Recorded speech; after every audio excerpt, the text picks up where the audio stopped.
Hello everyone. मेरा नाम जय तिवारी है और मेरे यूट्यूब चैनल पे आपका स्वागत है।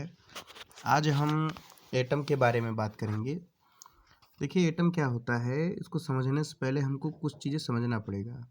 जैसे जितने भी पदार्थ होते हैं, चाहे वो ठोस हो, चाहे द्रव हो, चाहे गैस हो, चाहे कोई भी पदार्थ हो, वो सारे के सारे पदार्थ जो रहते हैं वो अणु से मिलकर बनते हैं। जैसे अगर आप पानी की बात करते हो तो पानी जो है वो H2O से बन के बना है। H2O एक प्रकार का अणु है। और भाई ज़रूरी नहीं सब के सब अणु से मिलकर बने हों। फिर विलयन हो गए, बहुत सारी चीज़ें हो गई जो कई प्रकार के अलग अलग अणुओं से के अलग अलग अनुपात से मिलते हैं। अगर हम बात करते हैं सिर्फ अणु की, तो अगर हम अणु को देखें तो जो अणु होता है वो कई प्रकार के परमाणुओं से मिलकर बनता है। तो यहाँ पे एक प्रश्न उठकर आता है कि परमाणु होता क्या चीज़ है। तो देखिए, परमाणु ऐसे कण होते हैं जो रासायनिक क्रिया में भाग तो लेते हैं, लेकिन ये मुक्त अवस्था में नहीं रह सकते।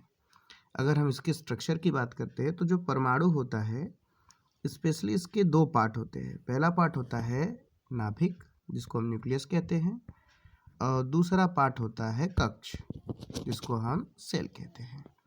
तो दो पार्ट हो गए, नाभिक हो गए और एक कक्ष हो गए। आप देख रहे होंगे कि इस फिगर में नाभिक और कक्ष बनाया गया, लेकिन अगर आप रियल में देखेंगे वो थोड़ा सा हाई लेवल का होगा। तो ये नाभिक ऐसे कोई गोलाकार संरचना नहीं होती, ये प्रोटॉन्स और न्यूट्रॉन्स आपस में जुड़े रहते हैं और इसी संरचना को हम नाभिक मान लेते हैं। और जो कक्ष आपको दिखाई दे रहा है, ये कोई ऐसा एक्चुअली में बना नहीं होता। इलेक्ट्रॉन का जो रास्ता होता है इस पर घूमता है, इसको हम आगे देखेंगे। अभी जनरली जो रहेगा बेसिक तौर पे हम देखते हैं। तो बेसिकली हम देखें तो जो परमाणु होता है इसका दो भाग हो गया। पहला हो गया नाभिक और दूसरा हो गया कक्ष। नाभिक के अंदर जो रहते हैं वो प्रोटॉन और न्यूट्रॉन्स पाए जाते हैं। प्रोटॉन रहेगा और न्यूट्रॉन रहेगा। प्रोटॉन जो रहता है आपका प्लस चार्ज का होता है और न्यूट्रॉन जो रहता है आपका न्यूट्रल चार्ज का होता है। और जो इलेक्ट्रॉन्स होते हैं वो कक्ष में पाए जाते हैं, जो नाभिक के चारों तरफ जो रहते हैं वो चक्कर लगाते रहते हैं। आगे वाले वीडियो में हम इसके बारे में डिटेल से देखेंगे, अभी आप केवल बस बेसिकली देखिएगा। तो मैंने बताया कि जो प्रोटॉन होता है प्लस चार्ज का, न्यूट्रॉन होता है न्यूट्रल चार्ज का, और जो इलेक्ट्रॉन होता है आपका माइनस चार्ज का। तो अगर उस हिसाब से हम देखें तो जो नाभिक रहेगा वही प्रोटॉन के कारण, हम जानते हैं नाभिक में होता है प्रोटॉन जो होता है प्लस चार्ज का, न्यूट्रॉन जो न्यूट्रल चार्ज का है उसका कोई मतलब है नहीं, न्यूट्रल चार्ज का कोई मतलब है नहीं, जिसके कारण जो प्रोटॉन होता है वो धनावेशित होता है, जो नाभिक होता है वो धनावेशित होता है। और इलेक्ट्रॉन जो रहते हैं माइनस चार्ज के होते हुए, जिसके कारण जो कक्ष होता है वो ऋणावेशित होता है। और ये इसके चारों तरफ चक्कर लगाता है। अब ये चक्कर जब लगाता है रहता है, इसके कई सारे रूल्स होते हैं जो आपको हायर की क्लास में देखने को मिलेगा। और अगर आप हमसे जुड़े हुए हैं तो आगे चल कर के आपको हाई लेवल की केमिस्ट्री को पढ़ाया जाएगा। तो अभी तक हमने समझा कि नाभिक होता है वो प्लस चार्ज का होता है और जो इलेक्ट्रॉन होता है वो माइनस चार्ज का होता है। इलेक्ट्रॉन नाभिक के चारों तरफ चक्कर लगाता है। यहाँ पे मैंने कहा नाभिक प्लस चार्ज का होता है, उसकी वजह प्रोटॉन होती है, ठीक है। तो ये पार्ट हो गए। अगर हम कक्ष की बात करते हैं तो कक्ष स्पेशली जो रहते हैं वो आपका K, L, M और N होते हैं, ठीक है, जिसके अंदर 2, 8, 18 और 32 इलेक्ट्रॉन होते हैं। ये कैसे होते हैं? देखो, जो कक्ष होता है K, इसमें एक ऑर्बिटल होता है S। अब आप बोलेंगे सर S कहाँ से आ गया? तो ध्यान समझिएगा कि ये देखो, ये एक कक्ष हो गया। यहाँ पे हम नाभिक को हल्के से पॉइंट में बना दे रहे हैं, एक कक्ष हो गया। अब इलेक्ट्रॉन है, यहाँ पे एक इलेक्ट्रॉन है, तो क्या ये इलेक्ट्रॉन हर एक साथ हर जगह तो हो ही नहीं सकता, वो किसी एक पोजीशन पे होगा। तो जिस जगह पर है वही चीज़ हम ऑर्बिटल कहते हैं।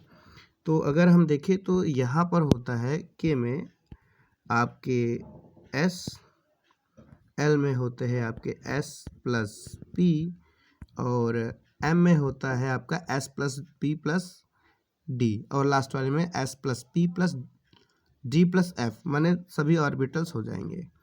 तो ऑर्बिटल्स भी जो रहते हैं आपके होते हैं S, जिसमें रहते हैं 2 इलेक्ट्रॉन, P जिसमें रहते हैं आपके 6 इलेक्ट्रॉन, D आपके रहते हैं 10 इलेक्ट्रॉन, और F जिसमें रहते हैं टोटल 14 इलेक्ट्रॉन्स। तो देखो K में एक है बस S, L में है S प्लस P, और M में होता है S plus P plus D, और N में होता है SP प्लस D प्लस, इसमें हम बता नहीं पा रहे हैं, उसको हम देख लेंगे आगे। तो अगर हम K में देखें तो S है, जिसके का इसमें हो गया 2 इलेक्ट्रॉन। अगर हम L में देखें तो S प्लस P है, S प्लस P का मतलब 2 प्लस 6 बराबर कितने हो गए? 8 इलेक्ट्रॉन। M की हम बात करते हैं तो M में होता है S plus P plus D, यानी कि 2 प्लस 6 प्लस 10, 10 6 16, 2 18 इलेक्ट्रॉन। अगर हम N की बात करते हैं तो इसमें S P D और F टोटल होते हैं, यानी कि 2 प्लस 6 प्लस 10 प्लस 14, टोटल हो गए 32 इलेक्ट्रॉन्स। ठीक है, इसके आगे हम कल देखेंगे। तब तक के लिए धन्यवाद।